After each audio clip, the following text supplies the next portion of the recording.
আবু হুরায়রা রাদিয়াল্লাহু আনহুর নাম শুনেছেন? তিনি ইসলাম কবুল করার পরে নবী সাল্লাল্লাহু আলাইহি ওয়াসাল্লামের কাছে এক আঠার মতো লেগে থাকতেন।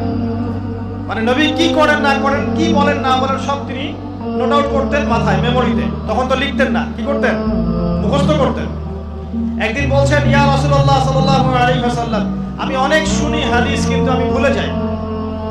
আমি হাদিস শুনি কিন্তু ভুলে যাচ্ছি, কি করবো হে আল্লাহর নবী? নবীজি তার চাদরটাকে নিলেন। কি নিলেন?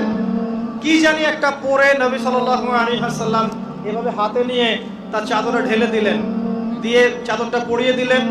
আবু হুরায়রা রাদিয়াল্লাহু আনহু বলছেন, এরপরে আমি কোনোদিনও হাদিস ভুলে যাই নাই। এই জিনিসটাকে কি আপনি বিজ্ঞান দিয়ে ব্যাখ্যা করতে পারবেন? বলেন তো, কোন যুক্তি, দর্শন, বিজ্ঞান দিয়ে এই যে ঢেলে দেন, এটা তো সেই ঢেলে দেওয়া নয়। কিন্তু কথা বুঝতে পারছেন কি? নবী সাল্লাল্লাহু আলাইহি ওয়াসাল্লাম যা দিলেন, আল্লাহ পাকের পক্ষ থেকে যা দিলেন, এটা কি বিজ্ঞান দিয়ে ব্যাখ্যা করতে পারবেন?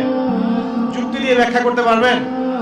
তাহলে আমি যে বলি যে বর্তমান শিক্ষা সেক্টরে একটা শিরক চলছে। কি চলছে? আমরা তো কবর পূজা, মাজার পূজা, শিরক খুব ভালোই বুঝি না? কিন্তু আল্লাহ পাকের হালালকে হারাম করাও যে শিরক, আল্লাহর হারামকে হালাল করে নেওয়াও যে একটা কুফরি, এটা বুঝতে চাই না। তাই না ভাই?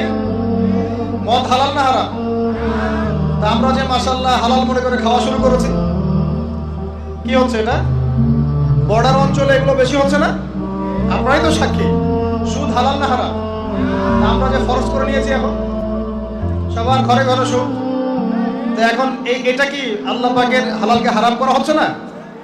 আচ্ছা, আমরা অনেক কিছুই বুঝি। এই যে হাতে আংটি পড়েছি, শিরক হয়ে যায় যদি এই নিয়াতে পড়ি যে রোগ ভালো হবে, এগুলো তো বুঝি।